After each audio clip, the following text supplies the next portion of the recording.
कौन पुछदा कावां ते कुत्तियां नूं बंद पिंजरे विच सिंह शेर हुंदे बट्टे उन्हां बेरियां नूं बजदे आ जिन्ना बेरियां दे मिठड़े बेर हुंदे जिन्ना बेरियां दे मिठड़े बेर हुंदे। लगदा है कि जिहड़ा छत्ती ਸਿੰਘਪੁਰਾ इन्हां ने एक दर्दनाक एक वरतारा किया, ਇਹ ਸਾਫ਼ ਜ਼ਾਹਿਰ ਹੁੰਦਾ ਹਾਲੇ ਤੱਕ ਵੀ ਇਸ ਦੀ ਕੋਈ ਇਨਕੁਆਇਰੀ ਨਹੀਂ, ਕੋਈ ਗੱਲ ਨਹੀਂ।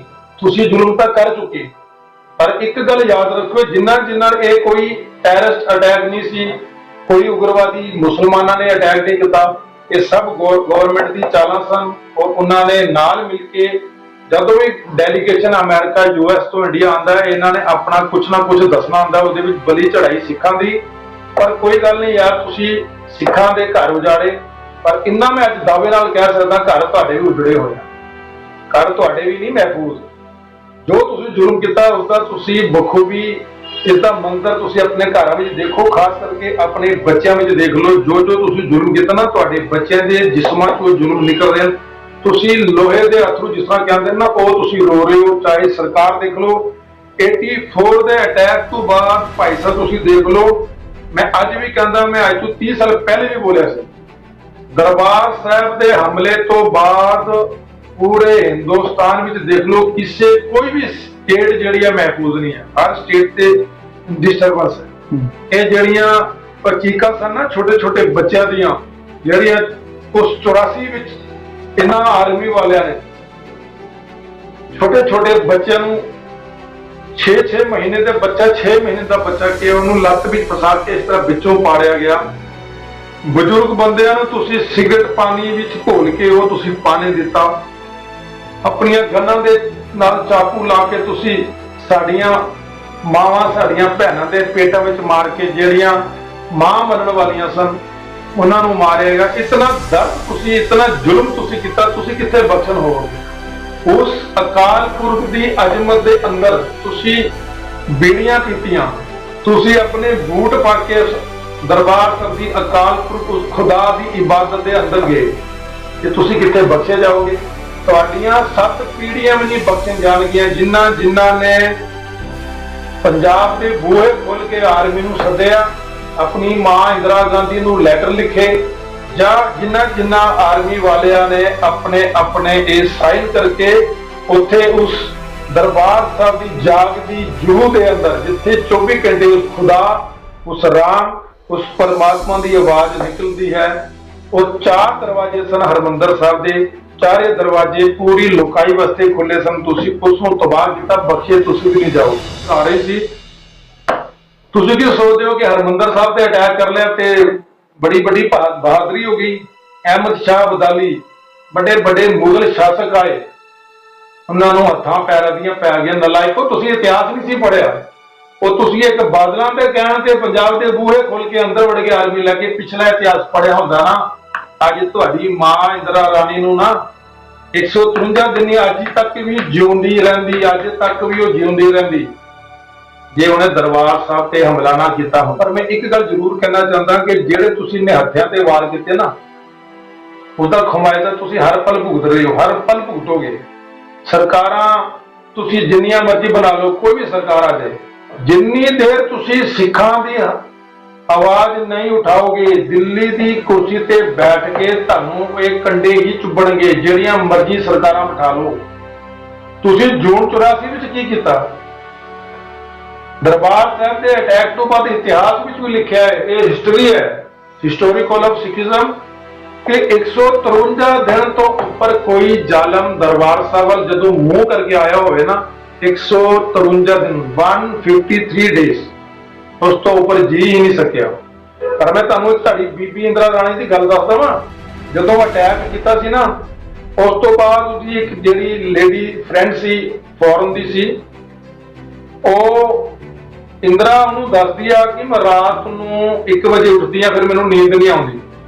ਪਰ ਉਸਨੇ ਆਪਣੀ ਬੁੱਕ ਵਿੱਚ ਲਿਖਿਆ ਸੀ, ਇੰਦਰਾ ਗਾਂਧੀ ਨੇ ਉਹਨੂੰ ਦੱਸਿਆ ਕਿ ਇੱਕ ਰਾਤ ਨੂੰ ਜਦੋਂ ਮੈਂ ਸੌਂਦੀ ਆ, ਮੇਰੀ ਛਾਤੀ ਤੇ ਇੱਕ ਲੰਬੀ ਦਾੜੀ ਵਾਲਾ ਬਾਬਾ, ਗੋਲ ਦਸਤਾਰੇ ਵਾਲਾ, ਉਹ ਮੈਨੂੰ ਗਲੇ ਤੋਂ ਪਕੜ ਕੇ ਝੰਜੋੜਦਾ ਹੈ। ਇਹ ਕੌਣ ਸੀ?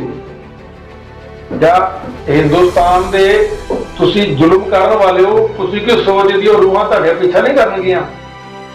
ਇਹ ਉਹੀ ਸੰਤ ਜਰਨੈਲ ਸਿੰਘ ਭਿੰਡਰਾਂ ਵਾਲੇ ਸਨ ਜਿਸ ਦਾ ਖੋਫ ਬੀਬੀ ਇਹਨੂੰ ਰਾਤ ਦੇ ਹਨੇਰੇ ਵਿੱਚ ਵੀ ਆਉਂਦਾ ਸੀ ਤੇ ਦਿਨ ਦੇ ਲੋ ਵਿੱਚ ਵੀ ਆਉਂਦਾ ਸੀ। 31 ਅਕਤੂਬਰ ਬੀਬੀ ਦਾ ਸੌਦਾ ਲਾਇਆ ਗਿਆ। 1 ਨਵੰਬਰ 2 ਨਵੰਬਰ 3 ਨਵੰਬਰ ਵਿੱਚ ਦਿੱਲੀ ਵਿੱਚ ਨੰਗਾ ਨਾਚ ਹੋਇਆ ਮੌਤ ਦਾ ਤਾਂਡਵ। ਯਾਰ ਕਮਾਲ ਕਰਦੇ ਹੋ ਤੁਸੀਂ ਯਾਰ। ਜਿੰਦੇ ਜੀ ਤੁਸੀਂ ਸਿੱਖਾਂ ਦੇ ਗਲੇ 'ਚ ਟਾਇਰ ਪਾਏ, ਜਿੰਦੇ ਜੀ ਸਾਰੇ। ਉਹ ਜਗਦੀਸ਼ ਕੌਰ ਮਾਤਾ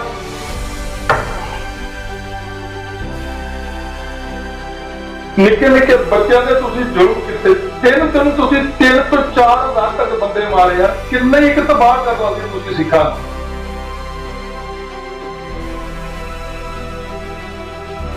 ਐਡਾ ਜ਼ੁਲਮ ਜਿਸ ਦੇਸ਼ ਵਿੱਚ ਹੋਵੇ ਨਾ, ਉਹ ਦੇਸ਼ ਕਦੀ ਸੁਖੀ ਨਹੀਂ ਰਹਿ ਸਕਦਾ। ਉਸ ਦਿੱਲੀ ਵਿੱਚ ਤੁਸੀਂ ਇੰਨੀ ਤਬਾਹੀ ਕੀਤੀ, ਛੋਟੇ ਛੋਟੇ ਬੱਚਿਆਂ ਨੂੰ ਤੁਸੀਂ ਮਾਰਿਆ। ਕੇਸਾਧਾਰੀ ਤੁਹਾਨੂੰ ਕੋਈ ਲੱਭਦਾ ਸੀ, ਤੁਸੀਂ ਚੱਕ ਕੇ ਉਹਨੂੰ ਸਾੜ ਦਿੰਦੇ ਸੀ। ਇੱਕ ਪਰਿਵਾਰ ਦੇ ਤੁਸੀਂ 8-8 10-10 ਬੰਦੇ ਜਿਉਂਦੇ ਸਾੜੇ। ਪੁਲਿਸ ਤੁਹਾਡੇ ਨਾਲ, ਲੀਡਰ ਤੁਹਾਡੇ ਨਾਲ, ਔਰ ਲਾਂਟਿਓ ਮਰ ਜਾਓ ਤੁਸੀਂ ਡੁੱਬ ਕੇ। ਤੁਹਾਡਾ ਬੇੜਾ ਗਰਕ ਤਾਂ ਹੋ ਹੀ ਗਿਆ, ਤੁਸੀਂ ਬਾਕੀਆਂ ਦਾ ਵੀ ਕਰ ਸਕਦੇ। ਜਿਸ ਧੀ ਦੇ ਪਿਓ ਨੂੰ ਜਿਉਂਦੇ ਜੀ ਤੁਸੀਂ ਸਾੜਿਆ ਨਾ ਟਾਇਰ ਪਾ ਕੇ, ਉਸ ਇੱਕ ਪਾਸੇ ਪਿਓ ਸੜ ਰਿਹਾ, ਇੱਕ ਪਾਸੇ ਉਹਦਾ ਬਾਪ ਜਿੰਦਾ ਜਲਾਇਆ ਜਾ ਰਿਹਾ, ਦੂਜੇ ਪਾਸੇ ਤੁਸੀਂ ਉਸਦੀ ਧੀ ਦੀ ਬੇਪਤੀ ਕਰ ਰਹੇ ਹੋ। ਕਿੱਥੋਂ ਬਖਸ਼ੇ ਜਾਓਗੇ ਤੁਸੀਂ? ਇਹ ਗੁਰੂ ਗ੍ਰੰਥ ਸਾਹਿਬ ਮਹਾਰਾਜ ਵੀ ਦੱਸਦੇ ਨੇ, ਤੁਹਾਡੀ ਗੀਤਾ ਵੀ ਦੱਸਦੀ ਹੈ, ਕੁਰਾਨ ਸ਼ਰੀਫ ਵੀ ਦੱਸਦੇ ਨੇ, ਬਾਈਬਲ ਵੀ ਦੱਸਦੀ ਹੈ। ਜਿਹੜਾ ਏਡਾ ਜ਼ੁਲਮ ਕਰੇਗਾ ਉਸਨੂੰ ਕਿਤੇ ਵੀ ਢੋਈ ਨਹੀਂ ਮਿਲੇਗੀ, ਕਿਤੇ ਵੀ ਨਹੀਂ ਬਖਸ਼ਿਆ ਜਾਵੇਗਾ। ਚੁਣ ਚੁਣ ਕੇ ਘਰੋਂ ਕੱਢ ਕੇ ਤੁਸੀਂ ਮਾਰਦੇ ਸੀ, ਜਿਉਂਦੇ ਜੀ ਸਾੜਦੇ ਸੀ। ਅੱਜ ਜਿਨ੍ਹਾਂ ਨੂੰ ਵੋਟਰ ਲਿਸਟਾਂ ਤੇ ਨਾਮ ਚੈੱਕ ਕਰਦੇ ਸੀ ਨਾ, ਕਿਸ ਮੁਹੱਲੇ ਵਿੱਚ, ਕਿਸ ਪਿੰਡ ਵਿੱਚ, ਕਿਸ ਸ਼ਹਿਰ ਵਿੱਚ ਸਿੱਖ ਰਹਿੰਦੇ ਹਨ, ਉਹਨਾਂ ਨੂੰ ਜਿੰਦਾ ਜਲਾਇਆ ਜਾਵੇ, ਉਹਨਾਂ ਦੀਆਂ ਧੀਆਂ, ਉਹਨਾਂ ਦੀਆਂ ਮਾਵਾਂ ਨਾਲ ਬੇਪਤੀ ਕੀਤੀ। ਅੱਜ ਉਹੀ ਸਿੱਖ ਉਸੇ ਲਿਸਟ ਦੇ ਮੁਤਾਬਕ ਦੇਖਦੇ ਹਨ ਕਿਹੜੇ ਕਿਹੜੇ ਘਰ ਗਰੀਬ ਹਨ, ਕਿਹੜੇ ਕਿਹੜੇ ਘਰ ਭੁੱਖੇ ਹਨ, ਉਹਨਾਂ ਨੂੰ ਲੰਗਰ ਪਾਣੀ ਦਿੱਤਾ ਜਾਵੇ। ਲਾਣਤੀਓ, ਤੁਸੀਂ ਕੀ ਮੁਕਾਬਲਾ ਕਰੋਗੇ ਸਿੱਖ ਕੌਮ ਦਾ? ਸਿੱਖ ਕੌਮ ਦਾ ਤੁਸੀਂ ਮੁਕਾਬਲਾ ਕਰਨ ਜੋਗੇ ਹੋ? ਇਹ ਤੁਹਾਡੀ ਜਿਹੜੀ ਗੰਦੀ ਸੋਚ ਸੀ ਨਾ, ਇਹ ਤੁਸੀਂ ਚਲਾਈ। ਅੱਜ ਵੀ ਵੇਲਾ ਹੈ, ਅੱਜ ਵੀ ਵੇਲਾ ਹੈ। ਸਿੱਖਾਂ ਨੂੰ ਆਪਣੇ ਭਰਾ ਮੰਨੋ, ਸਿੱਖਾਂ ਨੂੰ ਆਪਣੇ ਬਰਾਬਰ ਦੇ ਸ਼ਹਿਰੀ ਮੰਨੋ। ਤੁਹਾਡੇ ਨਾਲ ਸਿੱਖ ਹਮੇਸ਼ਾ ਖੜੇ ਹੋਣਗੇ। ਅੱਜ ਕੋਵਿਡ-19 ਦੇਖ ਲਓ, ਸਾਰੀਆਂ ਦੇਸ਼ ਦੀਆਂ ਸਰਕਾਰਾਂ ਨੇ ਗੁਰੂ ਨਾਨਕ ਦੇ ਬੂਹੇ ਤੇ ਖੜ ਕੇ ਆਵਾਜ਼ ਮਾਰੀ, ਸਿੱਖਾਂ ਨੂੰ ਖੋਲ੍ਹ ਦਿਓ ਗੁਰੂ ਨਾਨਕ ਦੇ ਬੂਹੇ। ਪੂਰੇ ਸੰਸਾਰ ਵਿੱਚ ਇਸ ਗੁਰੂ ਨਾਨਕ ਦੇ ਘਰ ਵਿੱਚ ਉਹ ਲੰਗਰ ਵਰਤ ਰਿਹਾ ਜਿਨ੍ਹਾਂ ਨੂੰ ਤੁਸੀਂ ਚੁਣ ਚੁਣ ਕੇ ਮਾਰ ਰਹੇ ਸੀ। ਕਿੱਥੇ? ਸਤਿ ਸ਼੍ਰੀ ਅਕਾਲ, ਮੈਂ ਹਾਂ ਸੰਸਾਰ ਸਿੰਘ ਤੇ ਅੱਜ ਅਸੀਂ ਜੂਨ 84 ਦੇ ਉਸ ਘੱਲੂਘਾਰੇ ਤੇ ਗੱਲਬਾਤ ਕਰਨ ਜਾ ਰਹੇ ਹਾਂ, ਜਿਸ ਘੱਲੂਘਾਰੇ ਵਿੱਚ ਬੇਦੋਸ਼ ਨਿਰਦੋਸ਼ ਲੋਕਾਂ ਨੂੰ ਮਾਰਿਆ ਗਿਆ। ਉਹ ਇੱਕ ਛੜਯੰਤਰ ਜੋ ਰਚਿਆ ਗਿਆ ਸੀ, ਜਿਸ ਵਿੱਚ ਉਹਨਾਂ ਬੇਕਸੂਰ ਲੋਕਾਂ ਦੀਆਂ ਜਾਨਾਂ ਲਈਆਂ ਗਈਆਂ। ਦਿੱਲੀ ਦੇ ਉਹਨਾਂ ਚੌਂਕ ਚੁਰਾਹਿਆਂ ਵਿੱਚ, ਉਹਨਾਂ ਬਸਤੀਆਂ ਵਿੱਚ ਮੌਤ ਦਾ ਨੰਗਾ ਨਾਚ ਹੋਇਆ, ਜਿਨ੍ਹਾਂ ਵਿੱਚ ਕਈ ਹਜ਼ਾਰ ਇਨੋਸੈਂਟ ਸਿੱਖ ਮਾਰੇ ਗਏ, ਕਈ ਹਜ਼ਾਰ ਲੋਕਾਂ ਨੂੰ ਮੌਤ ਦੇ ਘਾਟ ਉਤਾਰਿਆ ਗਿਆ। ਉਸ ਜੂਨ 84 ਤੇ ਅੱਜ ਅਸੀਂ ਗੱਲ ਕਰਨ ਜਾ ਰਹੇ ਹਾਂ। ਸਾਡੇ ਨਾਲ ਅਜਮੀਤ ਸਿੰਘ ਨੇ। ਅਜਮੀਤ ਸਿੰਘ ਵੀਰ ਨਾਲ ਅਸੀਂ ਅੱਜ ਗੱਲਬਾਤ ਕਰਾਂਗੇ ਜੂਨ 84 ਦੇ ਉਸ ਕਤਲੇਆਮ ਦੇ ਬਾਰੇ। ਆਖਿਰ ਅੱਜ ਤੱਕ ਇਨਸਾਫ ਕਿਉਂ ਨਹੀਂ ਮਿਲਿਆ? ਵਾਹਿਗੁਰੂ ਜੀ ਕਾ ਖਾਲਸਾ, ਵਾਹਿਗੁਰੂ ਜੀ ਕੀ ਫਤਿਹ। ਅਜਮੀਤ ਜੀ, ਜੂਨ 84 ਬਾਰੇ ਗੱਲ ਕਰਨ ਜਾਈਏ, ਵੈਸੇ ਤਾਂ ਇਹ ਗੱਲ ਹਰ ਇੱਕ ਵਿਅਕਤੀ ਜਾਣਦਾ ਹੈ, ਲੇਕਿਨ ਅੱਜ ਤੱਕ ਇਨਸਾਫ ਨਹੀਂ ਮਿਲਣ ਦਾ ਕਾਰਨ ਕੀ ਮੰਨਦੇ ਹੋ? ਇਹ ਜਿਹੜਾ ਮਹੀਨਾ ਜੂਨ ਦਾ, ਵੈਸੇ ਤਾਂ ਸਿੱਖਾਂ ਦੇ 365 ਦਿਨ ਜਿਹੜੇ ਸਾਲ ਦੇ ਅੰਦਰ ਤੇ ਉਸ ਤੋਂ ਵੱਧ ਜ਼ਿਆਦਾ ਸ਼ਹੀਦੀਆਂ, ਹਰ ਦਿਨ ਤੁਸੀਂ ਸਿੱਖ ਕੌਮ ਦੀ ਕੋਈ ਨਾ ਕੋਈ ਸ਼ਹੀਦੀ ਤੁਸੀਂ ਦੇਖ ਸਕਦੇ ਹੋ। ਪਰ ਜੇ ਇਹ ਇਤਿਹਾਸ ਵਿੱਚ ਦੁਨੀਆ ਦੇ ਤੀਜਾ ਘੱਲੂਘਾਰਾ ਇਹਨੂੰ ਕਿਹਾ ਗਿਆ, ਸਿੱਖ ਜੈਨੋਸਾਈਡ ਜਿਹੜਾ ਹੋਇਆ ਜੂਨ 84 ਵਿੱਚ, ਬਹੁਤ ਹੀ ਅੱਤ ਦਾ ਜ਼ੁਲਮ ਜਿਸਨੂੰ ਕਹਿ ਸਕਦੇ ਹਾਂ, ਜਿਹੜਾ ਅਸੀਂ ਆਪਣੇ ਜ਼ਮਾਨੇ ਵਿੱਚ 47 ਵਿੱਚ ਸੁਣਿਆ ਦੇਖਿਆ ਨਹੀਂ, ਸਾਡੇ ਬਜ਼ੁਰਗਾਂ ਨੇ ਦੇਖਿਆ ਹੋਣਾ। ਉਸ ਤੋਂ ਵੀ ਜ਼ਿਆਦਾ ਮਤਲਬ ਬਹੁਤ ਹੀ ਭਿਆਨਕ ਜਿਸ ਚੀਜ਼ ਨੂੰ ਅਸੀਂ ਕਹਿ ਸਕਦੇ ਹਾਂ, ਉਹ ਜਿਹੜਾ ਯੁੱਧ ਜਿਹੜਾ ਸਾਡੇ ਨਾਲ ਹੋਇਆ ਤੀਜਾ ਘੱਲੂਘਾਰਾ,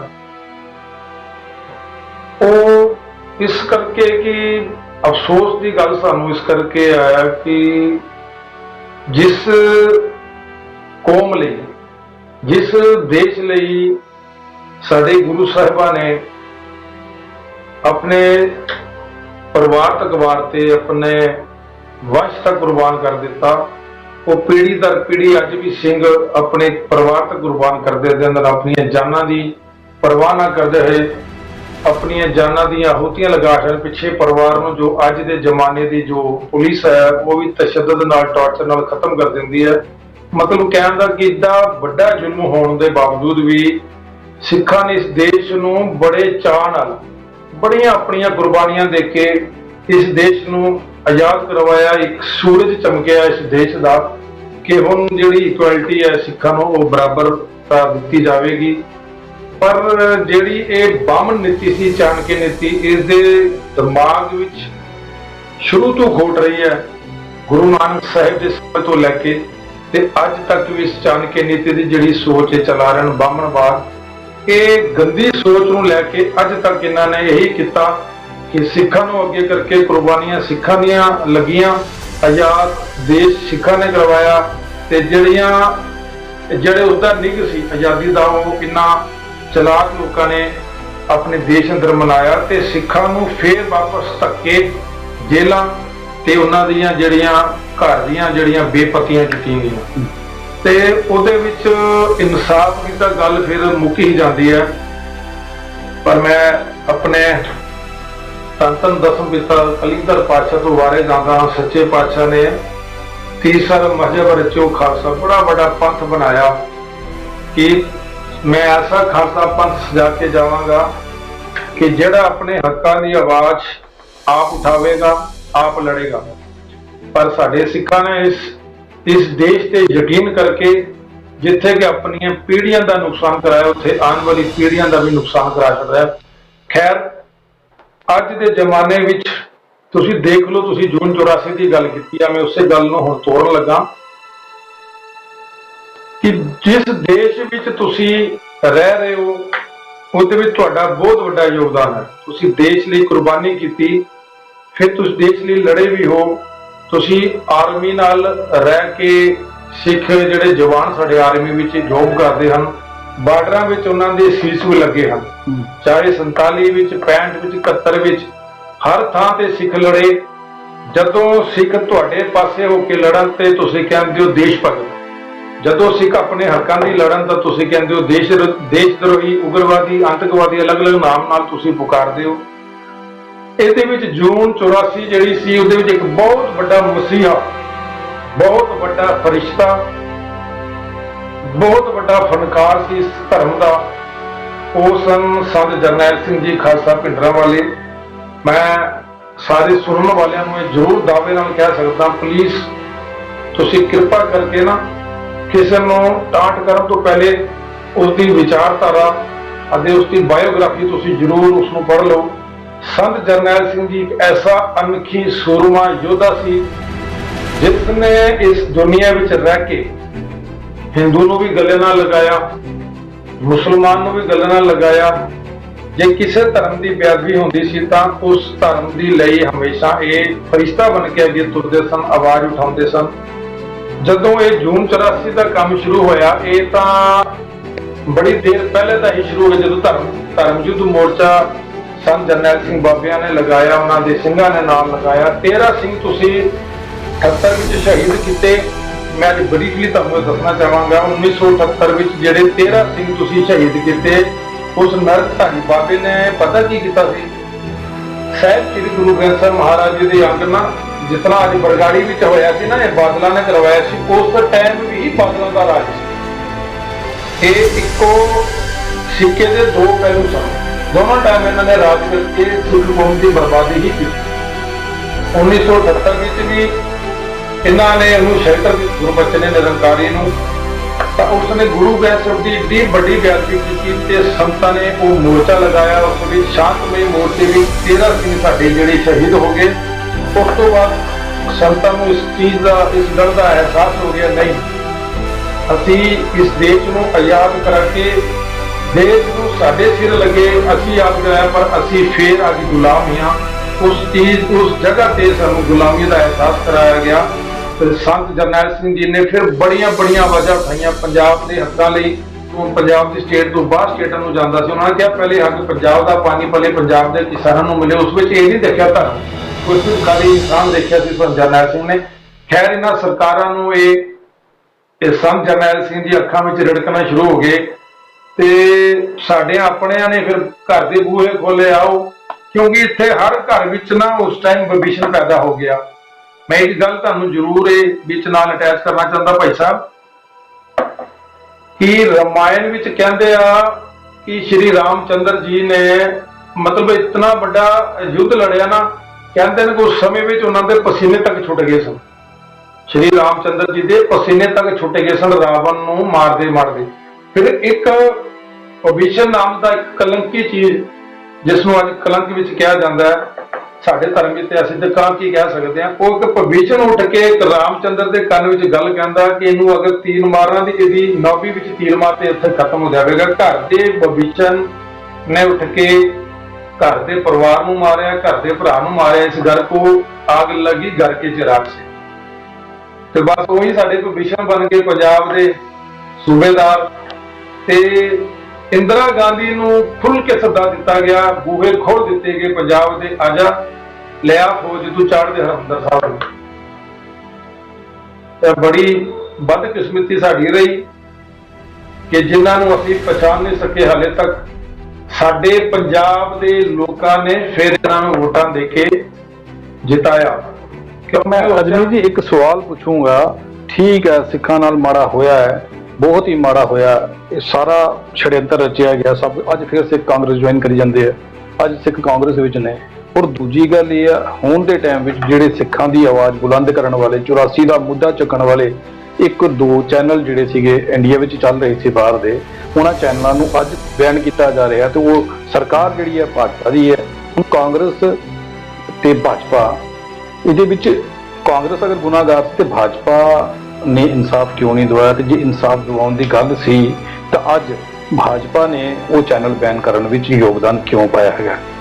ਮੈਂ ਤੁਹਾਨੂੰ ਪਹਿਲੇ ਹੀ ਉਹੀ ਗੱਲ ਕਹੀ ਕਿ ਇਹ ਜਿਹੜੀ ਇਹਨਾਂ ਦੀ ਬਾਹਮਣ ਸੋਚ ਹੈ ਨਾ, ਇਸ ਸੋਚ ਸ਼ੁਰੂ ਤੋਂ ਬਗਾਵਤ ਤੇ ਆਪਣਾ ਆਪ ਫੂਟ ਡਾਲੋ ਤੇ ਰਾਜ ਕਰਨ ਵਾਲੀ ਇਹਨਾਂ ਦੀ ਨੀਤੀ ਹੈ। ਚਾਹੇ ਉਹ ਚਿਹਰਾ ਮੈਂ ਇੱਕ ਪਲਟ ਕੇ ਤੁਸੀਂ ਇੱਕ ਕਮਰੇ ਚੋਂ ਦੂਜੇ ਕਮਰੇ ਜਾਓ, ਦੂਜੇ ਚੋਂ ਤੀਜੇ ਕਮਰੇ ਚਲੇ ਜਾਓ, ਪਰ ਹੈ ਉਸੇ ਮਕਾਨ ਦੇ ਹੀ ਕਮਰੇ ਹਨ, ਇੱਕੋ ਕੋਠੀ ਦੇ ਉਹ ਕਮਰੇ ਹਨ।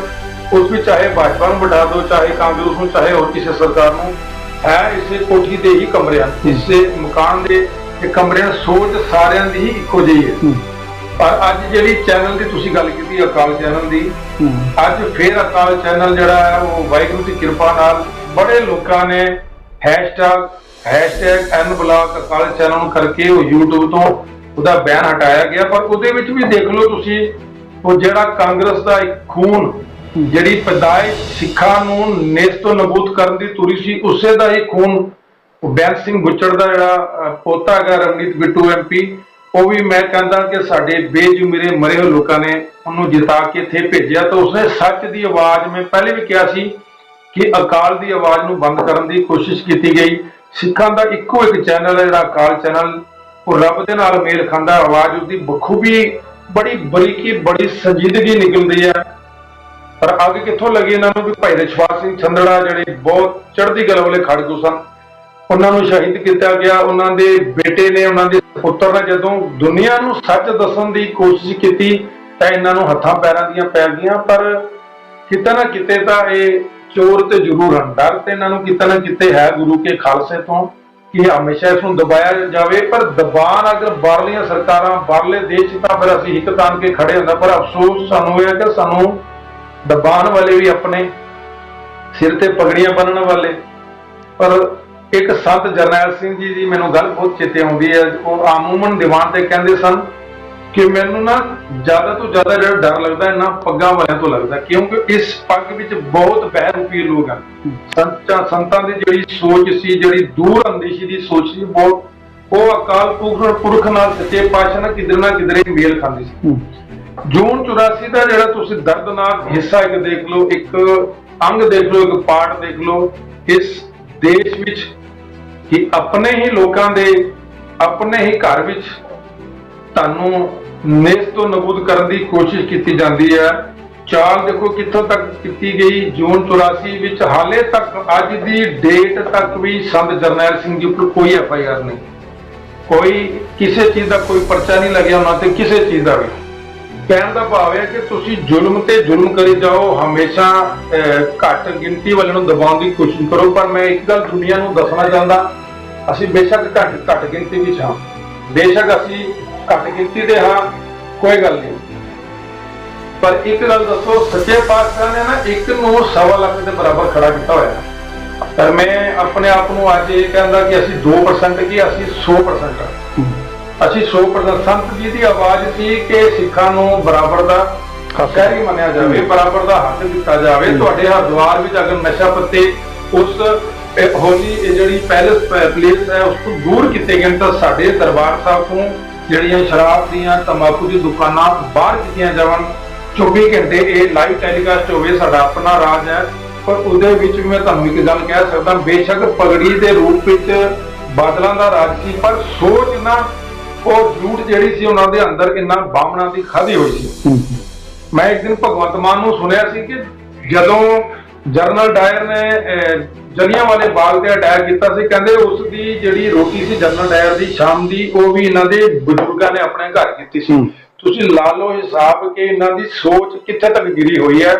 ਉਹੀ ਜੀਨਸ, ਉਹੀ ਬਲੱਡ ਇਹਨਾਂ ਦੇ ਅੰਦਰ ਚੱਲ ਰਿਹਾ। ਨਾ ਇਹਨਾਂ ਨੂੰ ਕੋਈ ਦਰਬਾਰ ਸਾਹਿਬ ਦਾ ਇੱਜ਼ਤ ਦਾ ਖਿਆਲ ਹੈ, ਨਾ ਕੋਈ ਅਕਾਲ ਤਖਤ ਦੀ ਮਰਿਆਦਾ ਦਾ ਖਿਆਲ ਹੈ। ਤੁਸੀਂ ਬਰਗਾੜੀ ਕਾਂਡ ਦੇਖ ਲਓ, ਇਹਨਾਂ ਦੀ ਬਦੌਲਤ ਕਿ ਬਰਗਾੜੀ ਕਾਂਡ ਇਹਨਾਂ ਦੇ ਰਾਜ ਵਿੱਚ ਹੋਇਆ। ਇਹ ਆਪਣੇ ਰਾਜ ਵਿੱਚ ਇੰਨਾ ਵੱਡਾ ਘਾਣ ਕਰ ਗਏ।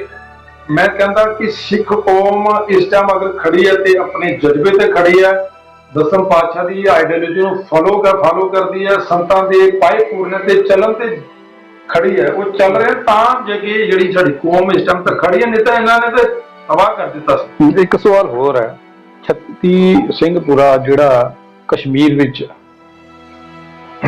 ਸਿੱਖਾਂ ਨੂੰ ਮਾਰਿਆ ਗਿਆ, ਕਿਹਾ ਇਹ ਜਾਂਦਾ ਬਈ ਉਹ ਮਿਲੀਟੈਂਟ ਅਟੈਕ ਸੀਗਾ। ਹੁਣ ਉਹ ਕੀ ਆ ਉਹ ਤਾਂ ਅਸੀਂ ਨਹੀਂ ਕਹਿ ਸਕਦੇ ਬਈ ਕਿਵੇਂ ਮਾਰਿਆ ਗਿਆ, ਕਿਵੇਂ ਕੀਤਾ ਗਿਆ। ਉਸ ਵੇਲੇ ਤੋਂ ਲੈ ਕੇ ਅੱਜ ਤੱਕ ਕਿਸੇ ਵੀ ਸਰਕਾਰ ਨੇ ਉਸ ਮੁੱਦੇ ਦੀ ਗੱਲ, ਉਸ ਮੁੱਦੇ ਨੂੰ ਨਾ ਤਾਂ ਚੱਕਿਆ, ਨਾ ਹੀ ਉਹਦੀ ਗੱਲ ਕੀਤੀ ਹੈ। ਪਰ ਜਿਸ ਵੇਲੇ ਕਸ਼ਮੀਰੀ ਪੰਡਤਾਂ ਦੀ ਗੱਲ ਆਉਂਦੀ ਹੈ ਤਾਂ ਪੂਰਾ ਦੇਸ਼ ਹਿੱਲ ਜਾਂਦਾ। ਇੰਟਰਨੈਸ਼ਨਲ ਮੀਡੀਆ ਕਵਰੇਜ ਕਰਦਾ ਕਿਉਂ ਸਿੱਖਾਂ ਨਾਲ ਇਹ ਪੱਖਪਾਤ ਜਿਹੜਾ ਹੋ ਰਿਹਾ, ਕੀ ਸਿੱਖ ਇੰਨੇ ਮਾੜੇ ਨੇ ਕਿ ਸਿੱਖਾਂ ਨੇ ਦੇਸ਼ ਵਾਸਤੇ ਕੁਝ ਨਹੀਂ ਕੀਤਾ। ਨਹੀਂ, ਬਿਲਕੁਲ ਮੀਡੀਆ ਤੇ ਨਹੀਂ ਕਹਿ ਸਕਦਾ ਕਿ ਜਿਹੜਾ ਛੱਤੀ ਸਿੰਘਪੁਰਾ ਇਹਨਾਂ ਨੇ ਇੱਕ ਦਰਦਨਾਕ ਇੱਕ ਵਰਤਾਰਾ ਕੀਤਾ, ਇਹ ਸਾਫ਼ ਜ਼ਾਹਿਰ ਹੁੰਦਾ ਹਾਲੇ ਤੱਕ ਵੀ ਇਸ ਦੀ ਕੋਈ ਇਨਕੁਆਇਰੀ ਨਹੀਂ। ਇੱਥੋਂ ਤੱਕ ਸਾਫ਼ ਜ਼ਾਹਿਰ ਹੁੰਦਾ ਇਸ ਵਿੱਚ ਪੂਰੀ ਸਰਕਾਰ ਤੇ ਉਹਦੇ ਨਾਲ ਪੂਰੀ ਆਰਮੀ ਇਨਵੋਲਵ ਸੀ। ਅਸੀਂ ਦਾਅਵੇ ਨਾਲ ਕਹਿ ਸਕਦੇ ਹਾਂ, ਚਾਹੇ ਤੁਸੀਂ ਸਾਡੇ ਸੀਸ ਕੱਢ ਦਿਓ, ਇਹਦੇ ਵਿੱਚ ਸਰਕਾਰ, ਇਹਦੇ ਵਿੱਚ ਆਰਮੀ ਪੂਰੀ ਇਨਵੋਲਵ ਸੀ। ਕੋਈ ਗੱਲ ਨਹੀਂ, ਤੁਸੀਂ ਜ਼ੁਲਮ ਤਾਂ ਕਰ ਚੁੱਕੇ, ਪਰ ਇੱਕ ਗੱਲ ਯਾਦ ਰੱਖੋ, ਜਿਨ੍ਹਾਂ ਇਹ ਕੋਈ ਟੈਰਰਿਸਟ ਅਟੈਕ ਨਹੀਂ ਸੀ, ਕੋਈ ਉਗਰਵਾਦੀ ਮੁਸਲਮਾਨਾਂ ਨੇ ਅਟੈਕ ਨਹੀਂ ਕੀਤਾ। ਇਹ ਸਭ ਗਵਰਨਮੈਂਟ ਦੀ ਚਾਲਾਂ ਸਨ ਔਰ ਉਹਨਾਂ ਨੇ ਨਾਲ ਮਿਲ ਕੇ ਜਦੋਂ ਵੀ ਡੈਲੀਗੇਸ਼ਨ ਅਮਰੀਕਾ US ਤੋਂ ਇੰਡੀਆ ਆਉਂਦਾ ਹੈ, ਇਹਨਾਂ ਨੇ ਆਪਣਾ ਕੁਛ ਨਾ ਕੁਛ ਦੱਸਣਾ ਹੁੰਦਾ, ਉਹਦੇ ਵਿੱਚ ਬਲੀ ਚੜਾਈ ਸਿੱਖਾਂ ਦੀ। ਪਰ ਕੋਈ ਗੱਲ ਨਹੀਂ ਯਾਰ, ਤੁਸੀਂ ਸਿੱਖਾਂ ਦੇ ਘਰ ਉਜਾੜੇ, ਪਰ ਇੰਨਾ ਮੈਂ ਅੱਜ ਦਾਅਵੇ ਨਾਲ ਕਹਿ ਸਕਦਾ ਘਰ ਤੁਹਾਡੇ ਵੀ ਉਜੜੇ ਹੋਏ, ਘਰ ਤੁਹਾਡੇ ਵੀ ਨਹੀਂ ਮਹਿਫੂਜ਼। ਜੋ ਤੁਸੀਂ ਜ਼ੁਲਮ ਕੀਤਾ ਉਸਦਾ ਤੁਸੀਂ ਬਖੂਬੀ ਇਸਦਾ ਮੰਜ਼ਰ ਤੁਸੀਂ ਆਪਣੇ ਘਰਾਂ ਵਿੱਚ ਦੇਖੋ, ਖਾਸ ਕਰਕੇ ਆਪਣੇ ਬੱਚਿਆਂ ਵਿੱਚ ਦੇਖ ਲਓ। ਜੋ ਤੁਸੀਂ ਜ਼ੁਲਮ ਕੀਤਾ ਨਾ, ਤੁਹਾਡੇ ਬੱਚਿਆਂ ਦੇ ਜਿਸਮਾਂ ਚੋਂ ਜ਼ੁਲਮ ਨਿਕਲ ਰਹੇ, ਤੁਸੀਂ ਲੋਹੇ ਦੇ ਹੱਥੋਂ ਜਿਸ ਤਰ੍ਹਾਂ ਕਹਿੰਦੇ ਨਾ, ਉਹ ਤੁਸੀਂ ਰੋ ਰਹੇ ਹੋ। ਚਾਹੇ ਸਰਕਾਰ ਦੇਖ ਲਓ, 84 ਦੇ ਅਟੈਕ ਤੋਂ ਬਾਅਦ ਭਾਈ ਸਾਹਿਬ ਤੁਸੀਂ ਦੇਖ ਲਓ, ਮੈਂ ਅੱਜ ਵੀ ਕਹਿੰਦਾ, ਮੈਂ ਅੱਜ ਤੋਂ 30 ਸਾਲ ਪਹਿਲੇ ਵੀ ਬੋਲਿਆ ਸੀ, ਦਰਬਾਰ ਸਾਹਿਬ ਦੇ ਹਮਲੇ ਤੋਂ ਬਾਅਦ ਪੂਰੇ ਹਿੰਦੁਸਤਾਨ ਵਿੱਚ ਦੇਖ ਲਓ, ਕੋਈ ਵੀ ਸਟੇਟ ਜਿਹੜੀ ਹੈ ਮਹਿਫੂਜ਼ ਨਹੀਂ ਹੈ। ਹਰ ਸਟੇਟ ਤੇ ਡਿਸਟਰਬੈਂਸ ਹੈ। ਇਹ ਜਿਹੜੀਆਂ ਚੀਕਾਂ ਸਨ ਨਾ ਛੋਟੇ ਛੋਟੇ ਬੱਚਿਆਂ ਦੀਆਂ, ਜਿਹੜੀਆਂ ਉਸ 84 ਵਿੱਚ ਇਹਨਾਂ ਆਰਮੀ ਵਾਲਿਆਂ ਨੇ ਛੋਟੇ ਛੋਟੇ ਬੱਚਿਆਂ ਨੂੰ 6 ਮਹੀਨੇ ਦੇ ਬੱਚਾ, 6 ਮਹੀਨੇ ਦਾ ਬੱਚਾ ਕਿ ਉਹਨੂੰ ਲੱਤ ਵਿੱਚ ਫਸਾ ਕੇ ਇਸ ਤਰ੍ਹਾਂ ਵਿੱਚੋਂ ਪਾੜਿਆ ਗਿਆ। ਬਜ਼ੁਰਗ ਬੰਦਿਆਂ ਨੂੰ ਤੁਸੀਂ ਸਿਗਰਟ ਪਾਣੀ ਵਿੱਚ ਘੋਲ ਕੇ ਉਹ ਤੁਸੀਂ ਪਾਣੀ ਦਿੱਤਾ, ਆਪਣੀਆਂ ਗੰਨਾਂ ਦੇ ਨਾਲ ਚਾਕੂ ਲਾ ਕੇ ਤੁਸੀਂ ਸਾਡੀਆਂ ਮਾਵਾਂ ਸਾਡੀਆਂ ਭੈਣਾਂ ਦੇ ਪੇਟਾਂ ਵਿੱਚ ਮਾਰ ਕੇ, ਜਿਹੜੀਆਂ ਮਾਂ ਮਰਨ ਵਾਲੀਆਂ ਸਨ, ਉਹਨਾਂ ਨੂੰ ਮਾਰੇਗਾ। ਇਤਨਾ ਦਰਦ ਤੁਸੀਂ, ਇਤਨਾ ਜ਼ੁਲਮ ਤੁਸੀਂ ਕੀਤਾ, ਤੁਸੀਂ ਕਿੱਥੇ ਬਖਸ਼ਣ ਹੋਵੋਗੇ?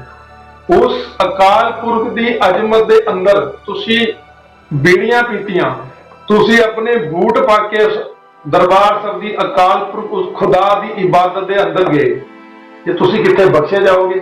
ਤੁਹਾਡੀਆਂ 7 ਪੀੜ੍ਹੀਆਂ ਵੀ ਨਹੀਂ ਬਖਸ਼ਣ ਜਾਣਗੀਆਂ। ਜਿਨ੍ਹਾਂ ਨੇ ਪੰਜਾਬ ਦੇ ਬੂਹੇ ਖੋਲ ਕੇ ਆਰਮੀ ਨੂੰ ਸੱਦਿਆ, ਆਪਣੀ ਮਾਂ ਇੰਦਰਾ ਗਾਂਧੀ ਨੂੰ ਲੈਟਰ ਲਿਖੇ, ਜਾਂ ਜਿਨ੍ਹਾਂ ਆਰਮੀ ਵਾਲਿਆਂ ਨੇ ਆਪਣੇ ਇਹ ਸਾਈਨ ਕਰਕੇ ਉੱਥੇ ਉਸ ਦਰਬਾਰ ਸਾਹਿਬ ਦੀ ਜਾਗਦੀ ਜੂਹ ਦੇ ਅੰਦਰ, ਜਿੱਥੇ 24 ਘੰਟੇ ਉਸ ਖੁਦਾ, ਉਸ ਰਾਮ, ਉਸ ਪਰਮਾਤਮਾ ਦੀ ਆਵਾਜ਼ ਨਿਕਲਦੀ ਹੈ, ਉਹ 4 ਦਰਵਾਜ਼ੇ ਸਨ ਹਰਮੰਦਰ ਸਾਹਿਬ ਦੇ, ਚਾਰੇ ਦਰਵਾਜ਼ੇ ਪੂਰੀ ਲੋਕਾਈ ਵਾਸਤੇ ਖੁੱਲੇ ਸਨ। ਤੁਸੀਂ ਉਸ ਨੂੰ ਤਬਾਹ ਕੀਤਾ, ਬਖਸ਼ੇ ਤੁਸੀਂ ਵੀ ਨਹੀਂ ਜਾਓਗੇ, ਤੁਸੀਂ ਵੀ ਨਹੀਂ ਬਖਸ਼ੇ ਜਾਓਗੇ। ਨਾ ਹੀ ਅੱਜ ਹਿੰਦੁਸਤਾਨ ਦੀ ਕੋਈ ਸਟੇਟ ਮਹਿਫੂਜ਼ ਹੈ। ਤੁਸੀਂ ਸਿੱਖਾਂ ਨਾਲ ਰਹਿੰਦੇ ਨਾ, ਸੰਤ ਜਰਨੈਲ ਸਿੰਘ ਦੇ ਸਮੇਂ ਤੋਂ ਦੇਖ ਲਓ, ਅੱਜ ਦੇਖ ਲਓ ਦਿੱਲੀ ਵਿੱਚ ਤੁਸੀਂ ਆਵਾਜ਼ਾਂ ਮਾਰਦੇ ਹੋ ਕਿ ਰੇਪ ਹੋ ਗਏ, ਕਿੰਨਾ ਕੁਝ ਕਰਦੇ ਹੋ, ਨਾ ਤੁਹਾਨੂੰ ਕੋਈ ਇਨਸਾਫ ਮਿਲਿਆ। ਸੰਤ ਜਰਨੈਲ ਸਿੰਘ ਦੇ ਸਮੇਂ ਤੋਂ ਦੇਖ ਲਓ, ਹੁੰਦੇ ਉਹਦੇ ਵਿੱਚ ਪਰ ਫੈਸਲੇ ਅਨਸਪੜ ਕੀਤੇ ਜਾਂਦੇ ਸਨ। ਕਿਸੇ ਧੀ ਦੀ ਬੇਪਤੀ ਕੀਤੀ ਜਾਂਦੀ ਸੀ ਤਾਂ ਸੰਤ ਜਰਨੈਲ ਸਿੰਘ ਜੀ ਦੀ ਜਿਹੜੀ ਫੌਜ ਸੀ ਨਾ, ਉਹ ਗੁਰੂ ਕਲਗੀਧਰ ਪਾਤਸ਼ਾਹ ਦੀ ਸੋਚ ਨਾਲ ਮੇਲ ਖਾਂਦੇ ਸੀ। ਜਾਗਦੇ ਜ਼ਮੀਰ ਵਾਲੇ ਸਾਨੂੰ ਫਟਾਫਟ ਫੈਸਲਾ ਕਰਦੇ ਸਨ, ਚਾਹੇ ਉਹ ਕਿਸੇ ਹਿੰਦੂ ਦੀ ਧੀ ਹੋਵੇ, ਕਿਸੇ ਵੀ ਧਰਮ ਦੀ ਹੋਵੇ, ਪਰ ਉਹ ਉਸ ਨੂੰ ਆਪਣੀ ਧੀ ਸਮਝ ਕੇ ਉਸਦਾ ਫੈਸਲਾ ਕਰਦੇ ਸਨ। ਇਹੋ ਜਿਹੀਆਂ ਸੋਚਾਂ ਤੁਸੀਂ ਲੈ ਕੇ ਦਰਬਾਰ ਸਾਹਿਬ ਦੇ ਅੰਦਰ ਆਏ, ਜਾਂ ਤੁਸੀਂ ਛੋਟੇ ਬੱਚੇ ਨਹੀਂ ਬਖਸ਼ੇ, ਉਹਨਾਂ ਨੂੰ ਕਿਸ ਤਰ੍ਹਾਂ ਤੁਸੀਂ ਪੀੜਿਆ? ਛੋਟੇ ਬੱਚਿਆਂ ਨੂੰ ਭਾਈ ਰਛਪਾਲ ਸਿੰਘ ਪੀਏ ਸੰਤ ਜਰਨੈਲ ਸਿੰਘ ਜੀ ਦੇ, ਉਹਨਾਂ ਦੀ ਧਰਮ ਪਤਨੀ ਨੇ, ਉਹ ਤੁਸੀਂ ਹੁਣ ਵੀ ਉਹਨਾਂ ਨੂੰ ਸੁਣ ਸਕਦੇ ਹੋ, ਛੋਟਾ ਬੱਚਾ ਸੀ, ਛੋਟਾ ਕੋਈ 12 ਕੇ 18 ਮਹੀਨੇ ਦਾ ਸੀ ਸ਼ਾਇਦ, ਉਹਨੂੰ ਗੋਲੀ ਲੱਗੀ। ਹਰਮੰਦਰ ਸਾਹਿਬ ਦੇ ਅੰਦਰ ਗੁਰੂ ਘਰ ਦਾ ਜੇ ਪ੍ਰਕਾਸ਼ ਹੋਇਆ, ਉਹਦੇ ਅੰਦਰ ਗੋਲੀ ਲੱਗੀ। ਤੁਸੀਂ ਕਿੰਨਾ ਸੀਨੇ ਛਲਣੇ ਕੀਤੇ, ਸਿੱਖਾਂ ਨੂੰ ਹਾਲੇ ਤੱਕ ਤੁਸੀਂ ਮਾਰਦੇ ਰਹੇ ਹੋ। ਜੇ ਤੁਸੀਂ ਸਿੱਖਾਂ ਨੂੰ ਇੰਨੇ ਹੀ ਤੰਗ ਹੋ ਨਾ, ਤਾਂ ਸਿੱਖਾਂ ਨੂੰ ਇੱਕ ਕੰਮ ਕਰੋ, ਮੁੱਕਣਾ ਤੁਹਾਡੇ ਕੋਲ ਨਹੀਂ ਬਣਿਆ, ਨਾ ਹੀ ਪੂਰਾ ਸੰਸਾਰ ਇਹਨਾਂ ਨੂੰ ਮੁਕਾ ਸਕਦਾ। ਪਰ ਇੱਕ ਮੈਂ ਤੁਹਾਨੂੰ ਹਿੰਦੁਸਤਾਨ ਸਰਕਾਰ ਨੂੰ ਇੱਕ ਅਰਜ਼ ਜ਼ਰੂਰ ਕਰਨਾ ਚਾਹਾਂਗਾ, ਤੁਸੀਂ ਜਿੰਨੀਆਂ ਮਰਜ਼ੀ ਸਰਕਾਰਾਂ ਲਓ, ਸਿੱਖ ਤੁਹਾਡੇ ਕੋਲੋਂ ਨਹੀਂ ਮੁੱਕਣੇ, ਚਾਹੇ ਪੂਰੀ ਵਰਲਡ ਵਾਰ ਹੋ ਜੇ, ਸਿੱਖ ਤਾਂ ਵੀ ਨਹੀਂ ਮੁੱਕਣੇ। ਪਰ ਇੱਕ ਬੇਨਤੀ ਤੁਹਾਨੂੰ ਕਰਦਾ, ਤੁਸੀਂ 48 ਘੰਟੇ ਵਾਸਤੇ ਨਾ, ਸਿਰਫ 48 ਘੰਟੇ ਵਾਸਤੇ ਤੁਸੀਂ ਸਿੱਖਾਂ ਨੂੰ ਬਾਹਰ ਭੇਜ ਦਿਓ, ਪੂਰੇ ਸਾਰੇ ਗੁਰਦੁਆਰਾ ਸਾਹਿਬ ਤੁਸੀਂ ਕਬਜ਼ਾ ਕਰੋ, ਜੋ ਮਰਜ਼ੀ ਕਰੋ। ਪਰ ਮੈਂ ਇੰਨਾ ਦਾਅਵੇ ਨਾਲ ਕਹਿ ਸਕਦਾ, ਇਹ ਲਾਈਵ ਮੀਡੀਆ 'ਚ ਮੈਂ ਦਾਅਵੇ ਨਾਲ ਕਹਿ ਸਕਦਾ, 48 ਘੰਟੇ ਦੇ ਅੰਦਰ ਤੁਹਾਡੀਆਂ ਬਾਹਰ ਦੇ ਬਾਰਡਰ, ਬਾਹਰ ਦੀਆਂ ਕੰਟਰੀਆਂ ਤੁਹਾਡੇ ਤੇ ਹਮਲਾ ਕਰਕੇ ਤੁਹਾਨੂੰ ਗੁਲਾਮ ਨਾ ਬਣਾ ਦੇਣ ਨਾ, ਤੇ ਤੁਹਾਡੀ ਸਾਰੀ ਉਮਰ ਸਿੱਖ ਗੁਲਾਮੀ ਕਰਦੇ ਰਹਿਣਗੇ ਹਿੰਦੁਸਤਾਨੀਓ। ਤੁਸੀਂ ਸਿੱਖਾਂ ਨੂੰ 48 ਘੰਟੇ ਸਿਰਫ ਬਾਹਰ ਕੱਢ ਦਿਓ, ਤੁਸੀਂ 48 ਘੰਟੇ ਦੇ ਅੰਦਰ ਗੁਲਾਮ ਹੋ ਜਾਓਗੇ। ਫਿਰ ਤੁਹਾਨੂੰ ਉਹੀ 47 ਵਾਲਾ ਸੀਨ ਯਾਦ ਆਣਾ, ਕਿੱਥੇ ਨਾ ਪਗੜੀ ਵਾਲੇ ਲਿਆਓ ਇਹਨਾਂ ਨੂੰ ਭੇਜ। ਪਰ ਹੁਣ ਨਹੀਂ ਪਗੜੀ ਵਾਲੇ ਆਣਗੇ, ਇਹ ਗੱਲ ਯਾਦ ਰੱਖਿਓ। ਹੁਣ ਪਗੜੀ ਪਹਿਲਾਂ ਅਸੀਂ ਆਪਣੀ ਆਜ਼ਾਦ ਕਰਾਣੀ ਹੈ, ਫਿਰ ਤੁਹਾਡੇ ਬਾਰੇ ਸੋਚਾਂਗੇ। ਮਹਾਰਾਜਾ ਰਣਜੀਤ ਸਿੰਘ ਜੀ ਦਾ ਖਾਲਸਾ ਰਾਜ ਦੇਖ ਲਵੇ, ਉੱਥੇ ਗੁਰੂ ਨਾਨਕ ਦੇ ਸਿੱਖ ਹੀ ਰਹਿੰਦੇ ਸਨ, ਗੁਰੂ ਨਾਨਕ ਦੀਆਂ ਹੀ ਗੱਲਾਂ ਹੁੰਦੀਆਂ ਸਨ। ਉਸ ਰਾਜ ਵਿੱਚ ਮਹਾਰਾਜਾ ਰਣਜੀਤ ਸਿੰਘ ਜਦੋਂ ਹਰਮੰਦਰ ਸਾਹਿਬ ਮੱਥਾ ਟੇਕਣ ਆਪਣੇ ਲਸ਼ਕਰ, ਆਪਣੇ ਜਾਹੋ ਜਲਾਲ ਨੂੰ ਬਾਹਰ ਛੱਡ ਕੇ ਇੱਕ ਭਿਖਾਰੀ ਬਣ ਕੇ ਨਾ ਦਰਬਾਰ ਸਾਹਿਬ ਦੀ ਹਦੂਦ ਦੇ ਅੰਦਰ ਜਾਂਦੇ। ਇਹੋ ਜਿਹਾ ਮਹਾਰਾਜਾ ਸਾਨੂੰ ਇਸ ਕੌਮ ਵਿੱਚ ਚਾਹੀਦਾ ਹੈ, ਇਸ ਦੇਸ਼ ਨੂੰ ਚਾਹੀਦਾ ਹੈ। ਖਾਲੀ ਤੁਸੀਂ ਗੱਲ ਕਰੋ ਖਾਲਸਾ ਰਾਜ ਤੋਂ ਪੰਜਾਬ ਅਲੱਗ ਹੋ ਜਾਵੇਗਾ, ਨਹੀਂ। ਮੈਂ ਜਿੱਥੇ ਤੱਕ ਮੇਰੀ ਸੋਚ ਹੈ, ਮੈਂ ਤੁਹਾਨੂੰ ਪਹਿਲਾਂ ਹੀ ਕਿਹਾ, ਕਾਫੀ 100 ਸਾਲ ਪਹਿਲਾਂ ਨਿਸ਼ਾਨ ਸਾਹਿਬ ਲਾਲ ਕਿਲੇ ਤੇ ਝੁੱਲਿਆ ਸੀ। ਅੱਜ ਜਾਗਦੀ ਜ਼ਮੀਰ ਵਾਲੇ ਸਿੱਖਾਂ ਦੀਆਂ ਅੱਖਾਂ ਫਿਰ ਦੇਖਣਾ ਚਾਹੁੰਦੀਆਂ ਕਿ ਉਸ ਲਾਲ ਕਿਲੇ ਵਿੱਚ ਮਹਾਰਾਜਾ ਰਣਜੀਤ ਸਿੰਘ ਵਰਗਾ ਯੋਧਾ ਆ ਕੇ ਉਹ ਨਿਸ਼ਾਨ ਸਾਹਿਬ ਝੁਲਾਏ। ਚਾਹੇ ਉਹਦੇ ਸ਼ਹੀਦ ਭਾਈ ਬਗੇਲ ਸਿੰਘ, ਜੱਸਾ ਸਿੰਘ ਆਹਲੂਵਾਲੀਆ, ਜੱਸਾ ਸਿੰਘ ਰਾਮਗੜੀਆ, ਹੋਰ ਸਿੰਘ ਵੀ ਸਨ। ਪਰ ਮੇਰਾ ਕਹਿਣ ਦਾ ਮਤਲਬ ਇਹ ਹੈ ਕਿ ਜਦੋਂ ਮਹਾਰਾਜਾ ਰਣਜੀਤ ਸਿੰਘ ਦਾ ਰਾਜ ਸੀ, ਉਸ ਰਾਜ ਵਿੱਚ ਸੁੱਖਾ ਵੀ ਪਿਆ, ਅਕਾਲ ਵੀ ਹੋਇਆ ਹੋਣਾ, ਜਿੱਦਾਂ ਹੁਣ COVID-19 ਚੱਲਿਆ। ਪਰ ਕਹਿੰਦੇ ਆ, ਹਿਸਟਰੀ ਵਿੱਚ ਲਿਖਿਆ ਕਿ ਮਹਾਰਾਜਾ ਰਣਜੀਤ ਸਿੰਘ ਦੇ ਸਮੇਂ ਵਿੱਚ ਕੋਈ ਵੀ ਭੁੱਖਾ ਨਹੀਂ ਸੁੱਤਾ। ਇੰਨਾ ਉਹਨਾਂ ਕੋਲ ਗੁਲਾਮ ਸੀ, ਉਹਨਾਂ ਆਪਣਾ ਜਿਹੜਾ ਅੰਨ ਦਾਣਾ ਰੱਖਿਆ ਸੀ। ਉਸ ਰਾਜ ਵਿੱਚ ਕਦੇ ਕੋਈ ਭੁੱਖਾ ਨਹੀਂ ਸੁੱਤਾ, ਤੇ ਉਸ ਰਾਜ ਵਿੱਚ ਕਦੇ ਵੀ ਕਿਸੇ ਦਾ ਰੇਪ ਨਹੀਂ ਹੋਇਆ। ਮਹਾਰਾਜਾ ਰਣਜੀਤ ਸਿੰਘ ਦੇ ਸਮੇਂ ਦੀ ਗੱਲ ਸੁਣਾ ਰਿਹਾ। ਤੁਸੀਂ ਅੱਜ ਭਾਈ ਜਗਤਾਰ ਸਿੰਘ ਹਵਾਰਾ ਨੂੰ ਬਾਹਰ ਕੱਢ ਦਿਓ, ਸਿਰਫ 48 ਘੰਟੇ ਜਦੋਂ ਉਹਨੇ ਮੰਗ ਵੀ ਕੀਤੀ ਸੀ, ਫਿਰ ਤੁਸੀਂ ਅੰਦਰ ਲੈ ਜਾਓ ਉਸਨੂੰ। 48 ਘੰਟੇ ਅਕਾਲ ਤਖਤ ਦੇ ਉੱਥੇ ਛੱਡ ਦਿਓ।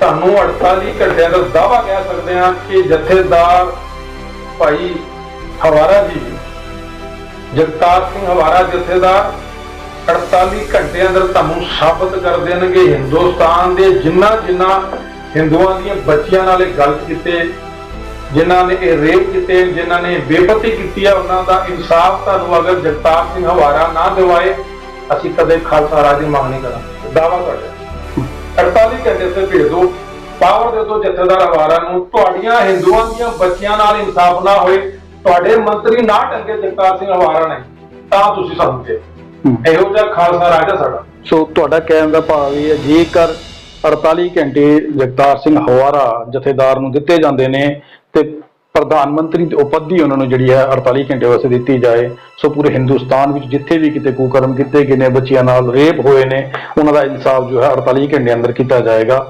ਇਹ ਤੁਹਾਡਾ ਕਹਿਣ ਦਾ ਬਿਲਕੁਲ ਕੀਤਾ ਜਾਵੇਗਾ, ਬਿਲਕੁਲ ਕੀਤਾ ਜਾਵੇਗਾ। ਇਹ ਮਤ ਕੋਈ ਸੋਚੇ ਕਿ ਜਥੇਦਾਰ ਜਗਤਾਰ ਸਿੰਘ ਹਵਾਰਾ ਦੇ ਆਉਣ ਨਾਲ ਹਾਲਾਤ ਖਰਾਬ ਕਦੇ ਨਹੀਂ ਹੋਣਗੇ। ਤੁਸੀਂ ਜ਼ੁਲਮ ਕੀਤਾ, ਤੁਹਾਡੇ ਬੇਅੰਤ ਸਿੰਘ ਨੇ ਇੰਤਹਾ ਕਰ ਛੱਡੀ ਜ਼ੁਲਮ ਦੀ, KPS ਗਿੱਲ ਨੇ ਇੰਤਹਾ ਕਰ ਛੱਡੀ ਜ਼ੁਲਮ ਦੀ, ਤਾਂ ਤੁਹਾਨੂੰ ਸਜ਼ਾ ਨਹੀਂ ਸੀ ਦੇਣੀ, ਸਜ਼ਾ ਦੇਣੀ ਸੀ, ਕਿਉਂਕਿ ਉਹਨਾਂ ਅੰਦਰ ਗੁਰੂ ਕੇ ਉਹ ਸਾਹਿਬਜ਼ਾਦੇ ਵਾਸਾ ਕਰਦੇ ਸਨ, ਜਿਹੜੇ ਸੂਬੇ ਦੇ ਕਚਹਿਰੀ ਵਿੱਚ ਜਾ ਕੇ ਸੂਬੇ ਨੂੰ ਜੁੱਤੀ ਦੱਸ ਸਕਦੇ ਤੁਸੀਂ ਕਿਹੜੀ ਬਾਗ ਦੀ ਮੂਲੀ ਹੋ। ਤੁਹਾਨੂੰ ਤਾਂ ਸਜ਼ਾ ਖਾਲਸੇ ਨੇ ਦੇਣੀ ਸੀ। ਅੱਜ ਦੇਖ ਲਓ ਹਿੰਦੁਸਤਾਨ, ਨਿਰਭਇਆ ਕਾਂਡ, ਕਿੰਨੇ ਕਾਂਡ ਹੋ ਗਏ ਜਿਨ੍ਹਾਂ ਨੂੰ ਸਜ਼ਾਵਾਂ ਨਹੀਂ ਮਿਲੀਆਂ।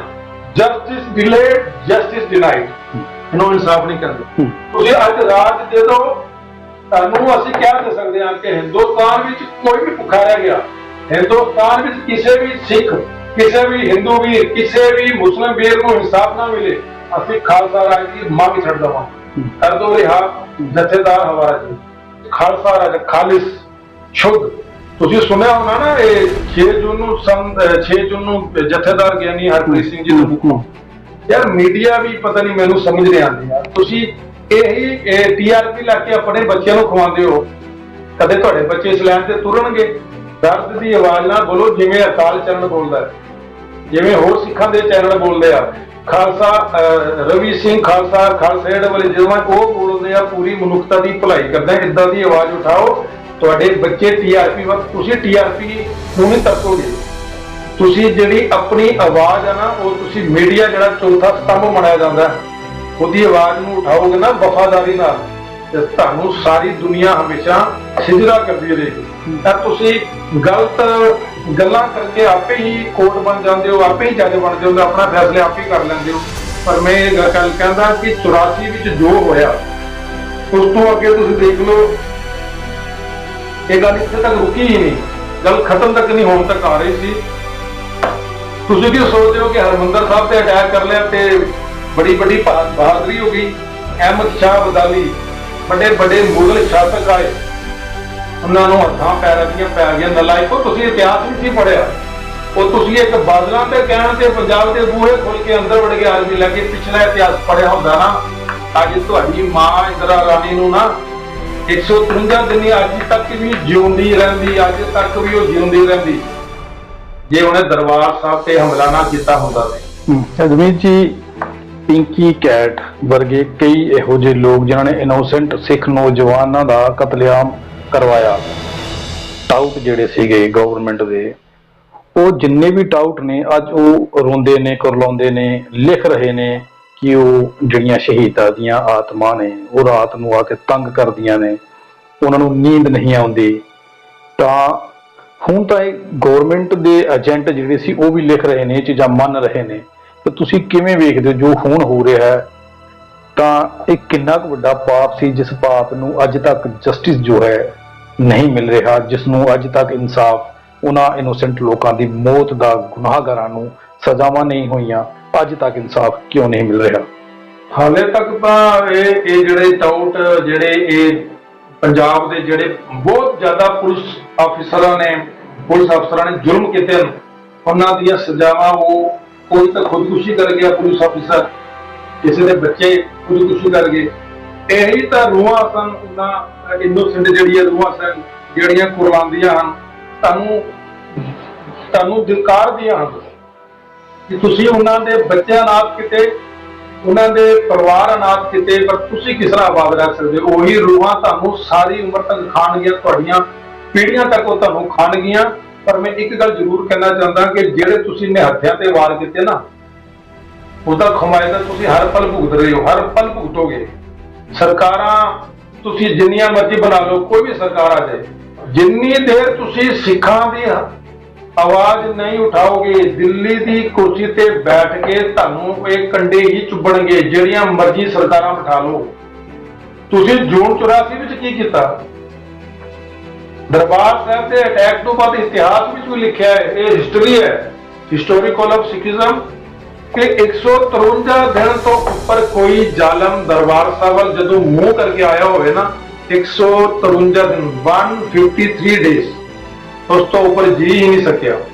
ਪਰ ਮੈਂ ਤੁਹਾਨੂੰ ਤੁਹਾਡੀ ਬੀਬੀ ਇੰਦਰਾ ਰਾਣੀ ਦੀ ਗੱਲ ਦੱਸਦਾ ਵਾਂ, ਜਦੋਂ ਅਟੈਕ ਕੀਤਾ ਸੀ ਨਾ, ਉਸ ਤੋਂ ਬਾਅਦ ਉਹਦੀ ਇੱਕ ਜਿਹੜੀ ਲੇਡੀ ਫਰੈਂਡ ਸੀ, ਫੋਰਨ ਦੀ ਸੀ, ਉਹ ਇੰਦਰਾ ਉਹਨੂੰ ਦੱਸਦੀ ਆ ਕਿ ਮੈਂ ਰਾਤ ਨੂੰ 1 ਵਜੇ ਉੱਠਦੀ ਆ, ਫਿਰ ਮੈਨੂੰ ਨੀਂਦ ਨਹੀਂ ਆਉਂਦੀ। ਹਾਲੇ ਤੱਕ ਕਿ ਉਹਦੇ ਨਾਲ ਬ੍ਰੇਕਫਾਸਟ ਵੀ ਕਰਦੀ ਸੀ, ਡਿਨਰ ਮੈਕਸਿਮਮ ਉਹਦੇ ਨਾਲ ਹੀ ਹੋ ਰਹਿੰਦੀ ਸੀ। ਪਰ ਉਸਨੇ ਆਪਣੀ ਬੁੱਕ ਵਿੱਚ ਲਿਖਿਆ ਸੀ, ਇੰਦਰਾ ਗਾਂਧੀ ਨੇ ਉਹਨੂੰ ਦੱਸਿਆ ਕਿ ਇੱਕ ਰਾਤ ਨੂੰ ਜਦੋਂ ਮੈਂ ਸੌਂਦੀ ਆ, ਮੇਰੀ ਛਾਤੀ ਤੇ ਇੱਕ ਲੰਬੀ ਦਾੜੀ ਵਾਲਾ ਬਾਬਾ, ਗੋਲ ਦਸਤਾਰੇ ਵਾਲਾ, ਉਹ ਮੈਨੂੰ ਗਲੇ ਤੋਂ ਪਕੜ ਕੇ ਝੰਜੋੜਦਾ ਹੈ। ਤੇ ਕੌਣ ਸੀ? ਜਾਂ ਹਿੰਦੁਸਤਾਨ ਦੇ ਤੁਸੀਂ ਜ਼ੁਲਮ ਕਰਨ ਵਾਲੇ ਹੋ, ਤੁਸੀਂ ਕੀ ਸੋਚਦੇ ਹੋ ਰੂਹਾਂ ਤੁਹਾਡੇ ਪਿੱਛਾ ਨਹੀਂ ਕਰਨਗੀਆਂ? ਇਹ ਉਹੀ ਸੰਤ ਜਰਨੈਲ ਸਿੰਘ ਭਿੰਡਰਾਂਵਾਲੇ ਸਨ, ਜਿਸ ਦਾ ਖੋਫ ਬੀਬੀ ਤੈਨੂੰ ਰਾਤ ਦੇ ਹਨੇਰੇ ਵਿੱਚ ਵੀ ਆਉਂਦਾ ਸੀ ਤੇ ਦਿਨ ਦੇ ਲੋ ਵਿੱਚ ਵੀ ਆਉਂਦਾ ਸੀ। ਤੂੰ ਤਾਂ ਭੁਗਤ ਗਈ, ਪਰ ਤੂੰ ਜੋ ਕਲੰਕ ਲਵਾ ਗਈ ਆਪਣੀ ਪਾਰਟੀ ਨੂੰ, ਆਪਣੇ ਪਰਿਵਾਰ ਨੂੰ, ਉਹ ਤੇਰੇ ਪੋਤਰੇ ਰਾਹੁਲ ਗਾਂਧੀ ਵਰਗੇ 7 ਵਾਰ 7 ਜਨਮ ਹੀ ਲੈ ਲੈਣ ਨਾ, ਤਾਂ ਵੀ ਦਾਗ ਨਹੀਂ ਧੋ ਸਕਦੀ। ਬੀਬੀ, ਜਿਹੜਾ ਤੂੰ ਦਾਗ ਲੈ ਕੇ ਗਈ ਨਾ, ਉਹ ਦਾਗ ਕੋਈ ਨਹੀਂ ਧੋ ਸਕਦਾ।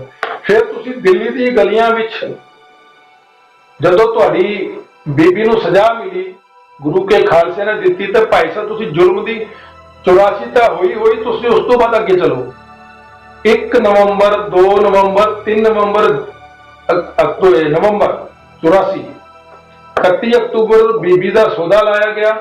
1 ਨਵੰਬਰ, 2 ਨਵੰਬਰ, 3 ਨਵੰਬਰ ਵਿੱਚ ਦਿੱਲੀ ਵਿੱਚ ਨੰਗਾ ਨਾਚ ਹੋਇਆ, ਮੌਤ ਦਾ ਤਾਂਡਵ।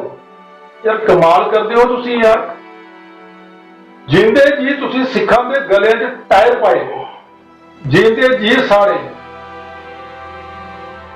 ਉਹ ਜਗਦੀਸ਼ ਕੌਰ ਮਾਤਾ,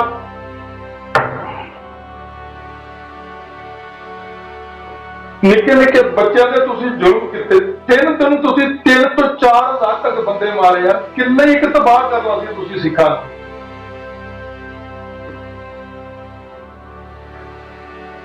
ਐਡਾ ਜ਼ੁਲਮ ਜਿਸ ਦੇਸ਼ ਵਿੱਚ ਹੋਵੇ ਨਾ, ਉਹ ਦੇਸ਼ ਕਦੀ ਸੁਖੀ ਨਹੀਂ ਰਹਿ ਸਕਦਾ। ਉਸ ਦਿੱਲੀ ਵਿੱਚ ਤੁਸੀਂ ਇੰਨੀ ਤਬਾਹੀ ਕੀਤੀ, ਛੋਟੇ ਛੋਟੇ ਬੱਚਿਆਂ ਨੂੰ ਤੁਸੀਂ ਮਾਰਿਆ। ਖੇਸਾਧਾਰੀ ਤੁਹਾਨੂੰ ਕੋਈ ਲੱਭਦਾ ਸੀ, ਤੁਸੀਂ ਚੱਕ ਕੇ ਉਹਨੂੰ ਸਾੜ ਦਿੰਦੇ ਸੀ। ਇੱਕ ਪਰਿਵਾਰ ਦੇ ਤੁਸੀਂ 8-8, 10-10 ਬੰਦੇ ਜਿਉਂਦੇ ਸਾੜੇ। ਪੁਲਿਸ ਤੁਹਾਡੇ ਨਾਲ, ਲੀਡਰ ਤੁਹਾਡੇ ਨਾਲ, ਔਰ ਲਾਂਟਿਓ ਮਰ ਜਾਓ ਤੁਸੀਂ ਡੁੱਬ ਕੇ। ਤੁਹਾਡਾ ਬੇੜਾ ਗਰਕ ਤਾਂ ਹੋ ਹੀ ਗਿਆ, ਤੁਸੀਂ ਬਾਕੀਆਂ ਦਾ ਵੀ ਕਰ ਸਕਦੇ। ਜਿਸ ਧੀ ਦੇ ਪਿਓ ਨੂੰ ਜਿਉਂਦੇ ਜੀ ਤੁਸੀਂ ਸਾੜਿਆ ਨਾ ਟਾਇਰ ਪਾ ਕੇ, ਉਸ ਇੱਕ ਪਾਸੇ ਪਿਓ ਸੜ ਰਿਹਾ, ਇੱਕ ਪਾਸੇ ਉਸਦਾ ਬਾਪ ਜਿੰਦਾ ਜਲਾਇਆ ਜਾ ਰਿਹਾ, ਦੂਜੇ ਪਾਸੇ ਤੁਸੀਂ ਉਸਦੀ ਧੀ ਦੀ ਬੇਪਤੀ ਕਰ ਰਹੇ ਹੋ। ਕਿੱਥੋਂ ਬਖਸ਼ੇ ਜਾਓਗੇ ਤੁਸੀਂ? ਕਿੱਥੋਂ ਤੁਸੀਂ ਬਖਸ਼ੇ ਜਾਓਗੇ? ਤੁਹਾਡੇ ਇਤਿਹਾਸ ਵਿੱਚ, ਤੁਹਾਡੇ ਗ੍ਰੰਥ ਵਿੱਚ ਇਸ ਪਾਪ ਦੀ ਜਿਹੜੀ ਸਜ਼ਾ ਹੈ, ਉਸਦਾ ਕੋਈ ਵੀ ਇਤਿਹਾਸ ਦੇਖ ਲਓ, ਇਸ ਪਾਪ ਦੀ ਸਜ਼ਾ ਦਾ ਜਿਹੜਾ ਅੰਤ ਹੈ ਉਹ ਬਹੁਤ ਬੁਰਾ ਹੈ। ਇਸ ਪਾਪ ਦੀ ਕੋਈ ਜਿਹੜੀ ਬਖਸ਼ਣ ਜੋ ਕੋਈ ਗੱਲ ਨਹੀਂ, ਤੁਹਾਨੂੰ ਸਜ਼ਾ ਨਹੀਂ। ਜਿਹੜਾ ਤੁਸੀਂ ਜ਼ੁਲਮ ਕੀਤਾ ਨਾ, ਇਹ ਤੁਸੀਂ ਕਦੇ ਵੀ ਨਹੀਂ ਬਖਸ਼ੇ ਜਾਓਗੇ। ਇਹ ਗੁਰੂ ਗ੍ਰੰਥ ਸਾਹਿਬ ਮਹਾਰਾਜ ਵੀ ਦੱਸਦੇ ਨੇ, ਤੁਹਾਡੀ ਗੀਤਾ ਵੀ ਦੱਸਦੀ ਹੈ, ਕੁਰਾਨ ਸ਼ਰੀਫ ਵੀ ਦੱਸਦੇ ਨੇ, ਬਾਈਬਲ ਵੀ ਦੱਸਦੀ ਹੈ। ਜਿਹੜਾ ਏਡਾ ਜ਼ੁਲਮ ਕਰੇਗਾ ਉਸ ਨੂੰ ਕਿਤੇ ਵੀ ਢੋਈ ਨਹੀਂ ਮਿਲੇਗੀ, ਕਿਤੇ ਵੀ ਨਹੀਂ ਬਖਸ਼ਿਆ ਜਾਵੇਗਾ। ਇੰਨਾ ਜ਼ੁਲਮ ਤੁਸੀਂ ਦਿੱਲੀ ਦੀਆਂ ਸੜਕਾਂ ਤੇ ਕੀਤਾ। ਅੱਜ ਦੇਖ ਲਓ, ਅੱਜ ਵੇਖ ਲਓ ਕੋਵਿਡ-19 ਦੇ ਜਿਨ੍ਹਾਂ ਨੂੰ ਚੁਣ ਚੁਣ ਕੇ ਘਰੋਂ ਕੱਢ ਕੇ ਤੁਸੀਂ ਮਾਰਦੇ ਸੀ, ਜਿਉਂਦੇ ਜੀ ਸਾੜਦੇ ਸੀ, ਅੱਜ ਜਿਨ੍ਹਾਂ ਨੂੰ ਵੋਟਰ ਲਿਸਟਾਂ ਤੇ ਨਾਮ ਚੈੱਕ ਕਰਦੇ ਸੀ ਨਾ, ਕਿਸ ਮੁਹੱਲੇ ਵਿੱਚ, ਕਿਸ ਪਿੰਡ ਵਿੱਚ, ਕਿਸ ਸ਼ਹਿਰ ਵਿੱਚ ਸਿੱਖ ਰਹਿੰਦੇ ਹਨ, ਉਹਨਾਂ ਨੂੰ ਜਿੰਦਾ ਜਲਾਇਆ ਜਾਵੇ, ਉਹਨਾਂ ਦੀਆਂ ਧੀਆਂ, ਉਹਨਾਂ ਦੀਆਂ ਮਾਵਾਂ ਨਾਲ ਬੇਪਤੀ ਕੀਤੀ। ਅੱਜ ਉਹੀ ਸਿੱਖ ਉਸੇ ਲਿਸਟ ਦੇ ਮੁਤਾਬਕ ਦੇਖਦੇ ਹਨ ਕਿਹੜੇ ਕਿਹੜੇ ਘਰ ਗਰੀਬ ਹਨ, ਕਿਹੜੇ ਕਿਹੜੇ ਘਰ ਭੁੱਖੇ ਹਨ, ਉਹਨਾਂ ਨੂੰ ਲੰਗਰ ਪਾਣੀ ਦਿੱਤਾ ਜਾਵੇ। ਲਾਣਤੀਓ, ਤੁਸੀਂ ਕੀ ਮੁਕਾਬਲਾ ਕਰੋਗੇ ਸਿੱਖ ਕੌਮ ਦਾ? ਸਿੱਖ ਕੌਮ ਦਾ ਤੁਸੀਂ ਮੁਕਾਬਲਾ ਕਰਨ ਜੋਗੇ ਹੋ? ਇਹ ਤੁਹਾਡੀ ਜਿਹੜੀ ਗੰਦੀ ਸੋਚ ਸੀ ਨਾ, ਇਹ ਤੁਸੀਂ ਚਲਾਈ। ਅੱਜ ਵੀ ਵੇਲਾ ਹੈ, ਅੱਜ ਵੀ ਵੇਲਾ ਹੈ। ਸਿੱਖਾਂ ਨੂੰ ਆਪਣੇ ਭਰਾ ਮੰਨੋ, ਸਿੱਖਾਂ ਨੂੰ ਆਪਣੇ ਬਰਾਬਰ ਦੇ ਸ਼ਹਿਰੀ ਮੰਨੋ। ਤੁਹਾਡੇ ਨਾਲ ਸਿੱਖ ਹਮੇਸ਼ਾ ਖੜੇ ਹੋਣਗੇ। ਅੱਜ ਕੋਵਿਡ-19 ਨੂੰ ਦੇਖ ਲਓ, ਸਾਰੀਆਂ ਦੇਸ਼ ਦੀਆਂ ਸਰਕਾਰਾਂ ਨੇ ਗੁਰੂ ਨਾਨਕ ਦੇ ਬੂਹੇ ਤੇ ਖੜ ਕੇ ਆਵਾਜ਼ ਮਾਰੀ, ਸਿੱਖਾਂ ਨੂੰ ਖੋਲ ਦਿਓ ਗੁਰੂ ਨਾਨਕ ਦੇ ਬੂਹੇ। ਪੂਰੇ ਸੰਸਾਰ ਵਿੱਚ ਇਸ ਗੁਰੂ ਨਾਨਕ ਦੇ ਘਰ ਵਿੱਚ ਉਹ ਲੰਗਰ ਵਰਤ ਰਿਹਾ, ਜਿਨ੍ਹਾਂ ਨੂੰ ਤੁਸੀਂ ਚੁਣ ਕੇ ਮਾਰ ਰਹੇ ਸੀ। ਕਿੱਥੇ ਬਖਸ਼ੇ ਜਾਓਗੇ ਤੁਸੀਂ? ਸਿੱਖਾਂ ਨਾਲ ਹਰ ਜਗ੍ਹਾ ਧੋਖਾ ਕੀਤਾ ਜਾਂਦਾ। ਸਿੱਖ ਪੜ੍ਹੇ, ਸਿੱਖ ਵੱਡੇ ਅਫੀਸਰ ਬਣੇ, ਉੱਥੇ ਤੱਕ ਤੁਸੀਂ ਧੱਕਾ ਕਰਦੇ ਹੋ। ਪਰ ਮੈਂ ਬੇਨਤੀ ਜ਼ਰੂਰ ਕਰਾਂਗਾ ਸਿੱਖਾਂ ਨੂੰ, ਸੱਚੇ ਪਾਤਸ਼ਾਹ ਮਿਹਰ ਕਰਨ। ਜੇ ਤੁਹਾਡੇ ਜ਼ਮੀਰ ਝਾੜੀ ਜਾਗਦੀ ਹੋਵੇ ਨਾ, ਵੱਡੇ ਵੱਡੇ ਅਫੀਸਰ ਬਣ ਜਾਓ। ਪੜ੍ਹੋ, ਅੱਜ ਪੜ੍ਹਾਈ ਦਾ ਜ਼ਮਾਨਾ, ਬਹੁਤ ਡੂੰਗੀ ਕਲਮ ਨਾਲ ਲਿਖੋ, ਆਪਣੇ ਵਕਤ ਨੂੰ ਪੜ੍ਹੋ। ਪਰ ਯਾਰ ਜਦੋਂ ਚੇਅਰ ਮਿਲ ਜਾਏ ਨਾ ਵੱਡੀ, ਉਸ ਚੇਅਰ ਤੇ ਬੈਠਣ ਤੋਂ ਪਹਿਲਾਂ ਨਾ ਖੜੇ ਹੋ ਕੇ ਉਹਦੇ ਸਾਹਮਣੇ ਬੋਲ ਦਿਆ ਕਰੋ ਕਿ ਇਸ ਗੁਰੂ ਗੋਬਿੰਦ ਸਿੰਘ ਜੀ ਦਾ ਪੁੱਤਰ ਇਸ ਚੇਅਰ ਤੇ ਬੈਠਣ ਲੱਗਾ, ਇਹ ਜ਼ਮੀਰ ਜਾਗਦਾ ਹੀ। ਇਹ ਆਵਾਜ਼ ਮਾਰ ਕੇ ਫਿਰ ਉਸ ਚੇਅਰ ਤੇ ਬੈਠਿਆ ਕਰੋ। ਫਿਰ ਕਦੇ ਵੀ ਤੁਸੀਂ ਬਿਕਾਊ ਨਹੀਂ ਹੋ ਸਕਦੇ, ਕਦੇ ਵੀ ਤੁਹਾਡਾ ਜ਼ਮੀਰ ਨਹੀਂ ਮਰੇਗਾ। ਜੇ ਤੁਸੀਂ ਗੁਰੂ ਸਾਹਿਬ ਨੂੰ ਯਾਦ ਰੱਖ ਕੇ ਆਪਣੀ ਚੇਅਰ ਤੇ ਬੈਠੋਗੇ ਨਾ, ਫਿਰ ਤੁਹਾਡੀ ਕਲਮ ਵੀ ਇਨਸਾਫ ਲਿਖੇਗੀ। ਇਹ ਸਿੱਖਾਂ ਦਾ ਇਤਿਹਾਸ ਆ ਭਾਈ ਸਾਹਿਬ ਜੀ। ਸਾਡੇ ਨਾਲ ਅਜਮੀਤ ਸਿੰਘ ਜੀ। ਸੰਨ 84 ਤੇ ਗੱਲ ਕੀਤੀ ਹੈ ਤੇ ਦੇਸ਼ ਦੇ ਹਾਲਾਤਾਂ ਤੇ ਗੱਲ ਹੋਣਾ ਲਾਜ਼ਮੀ ਸੀ। ਦੇਸ਼ ਦੇ ਹਾਲਾਤਾਂ ਦੀ ਗੱਲ ਹੋਈ ਹੈ ਤੇ ਸਭ ਤੋਂ ਜ਼ਿਆਦਾ ਹਰੀਫ ਤੇ ਕੁਕਰਮ ਜੋ ਕੀਤੇ ਜਾਂਦੇ ਨੇ ਦੇਸ਼ ਦੀਆਂ ਬੱਚੀਆਂ ਨਾਲ, ਉਹਨਾਂ ਤੇ ਵੀ ਗੱਲ ਹੁੰਦੀ ਹੈ। ਸਵਾਲ ਰੱਖੇ ਨੇ ਤੇ ਅਜਮੀਤ ਸਿੰਘ ਜੀ ਨੇ ਬਾਖੂਬੀ ਉਹਨਾਂ ਦੇ ਜਵਾਬ ਦਿੱਤੇ ਨੇ। ਉਮੀਦ ਕਰਦੇ ਹਾਂ ਪ੍ਰੋਗਰਾਮ ਦੇਖਣ ਤੋਂ ਬਾਅਦ ਜੋ ਤੁਹਾਡੇ ਸਵਾਲ ਨੇ ਸ਼ਾਇਦ ਉਹਨਾਂ ਦਾ ਜਵਾਬ ਅਸੀਂ ਦੇ ਸਕੀਏ, ਤੇ ਇਸੇ ਉਮੀਦ ਨਾਲ ਅੱਜ ਦੇ ਇਸ ਪ੍ਰੋਗਰਾਮ 'ਚ ਆਪ ਜੀ ਤੋਂ ਵਿਦਾ ਲੈਂਦੇ ਹਾਂ। ਸਤਿ ਸ਼੍ਰੀ ਅਕਾਲ। ਵਾਹਿਗੁਰੂ ਜੀ ਕਾ